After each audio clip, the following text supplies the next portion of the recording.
Ate Vanji, payong kapatid lamang, marami kang dapat ayusin din sa iyong buhay. Hanggat hindi mo haharapin ang lahat ng yan at mapapatawad marahil ang sarili mo, magiging paulit-ulit lang ang problema. At sana nga, Kuya Jun, kung talagang gusto mong tanggapin ka ni Nanay Feli at kung sa palagay mo'y tunay at karapat-dapat ang pagmamahal mo sa kanyang anak, tama ang sinabi ni attorney. Dapat matuto kayong magpakumbaba.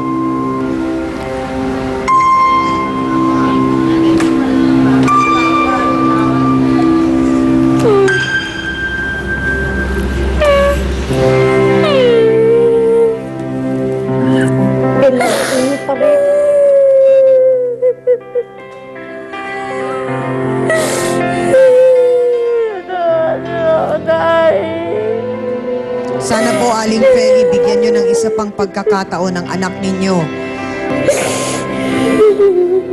Kung sinabi mo sa akin ang totoo, kung nangyari, kaya kong dumiskarte. Hindi yung inaanong pa si Beng Beng, hindi naging reso.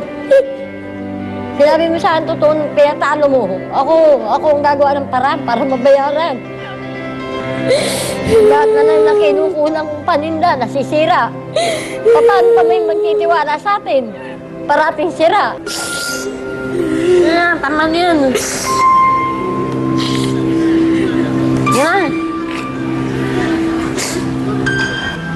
Jericho, may nais ka bang sabihin sa iyong nanay? Ma, sana magbago ka na. Sana lang magkaayos na kayo ni Mama. Pauwiin mo na yun sa atin. Maganda naman nandun sila. Maganda na yung gano'n nandun sila sa bayan na lang. Kuya Jun, bibigyan kita ng pagkakataon siguro na humingi ng tawad. Dahil sa nangyaring di magandang sagutan ninyo kanina ni Nanay Feli. Nay, sana kung patawad niyo po ako. Yung mga nasabi ko po kanina. Kalimutan na natin yan. Hindi naman ako mapagtanim na tao kamukha ng iba yan eh. Sa akin, pag nailabas ko na, wala na. Kaya lang, huwag na lang uulitin. Maraming salamat po sa ating mga bisita at hangad po talaga namin ang tunay na pagbabago at kapatawaran po sa inyong lahat. Salamat po. Amina na po tayo mga kapatid, anong aral po ba ang naisituro sa atin ang ating pong issue sa araw na ito? Mga ka-face to face, may kasabihan po na mothers know best. Higit na mas nakakaalam sa buhay ang mga ina kaysa sa kanilang mga anak. Kaya nararapat lamang na pahalagahan natin ang kanilang mga payong ibinibigay sa atin. Wala pong ibang hangad ang ating mga magulang kundi ang kabutihan ng kanilang mga anak.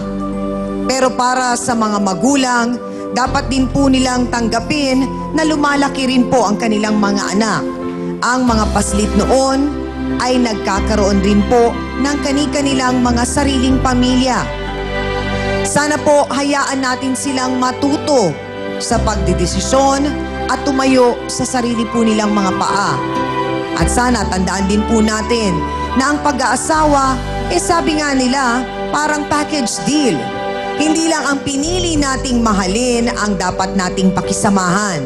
Dapat po matutunan din nating tanggapin ang lahat ng pumapaligid at may kaugnayan sa kanya. Sa ganoong paraan, tiyak na ang pagsasama po ay magiging masaya. At sa panghuli, bili namin ito kay Ate Vanji. Sana magsimula na ang tunay na pagbabago sa iyong buhay. Maraming salamat sa aking co-host na si Hans Mortel, sa Dance Squad, sa ating mga bouncers na sina B1 at B4, sa ating mahal na trio, tagapayo, ang ating mga sausawero at sausawera sa studio, at higit sa lahat sa ating po mga bisitang nagbahagi po ng kanilang kwento at nagtiwala po sa ating programa. Para po sa ating mga kapatid na may mga problema sa buhay, lagi pong nakabukas ang inyong paboritong Barangay Hall on Air para makinig po at kahit paano ay bigyang tulong po or solusyon ang mga problemang pinagdaraanan nyo. Maraming salamat po sa pagsubaybay sa mga isyong tanging dito nyo lamang po mapapanood. Muli, ako po ang inyong pambansang kapitana, ang inyong Chang Ami, na laging nagpapaalala, ang problema pwede mong tawanan, pero hindi mo yan dapat talikuran. Kaya kung may problema ka, harapin mo, pag-usapan natin yan face to face. Para po sa inyo to, mga kapatid. Si Aling Salvacion, nagagalit? Ano ba yung pamangkin mo? Pagka umaga, magkakape, maninigarilyo. Pagkatapos magkape, hihiga. Buisit ika yan sa buhay ang ganyan. Sa pamangking walang utang na loob at mangungupit? Hindi po yung totoo na mangopit po ako. Pinaginalaan niyo ako mangopit, kayo na lang bumili. Kaya nga, Kayo na lang bumili ng bigas. Sabi nila ako na wala akong utang na nagsalita loob. sa'yo ng ganyan. Sino po ang nagsasabi?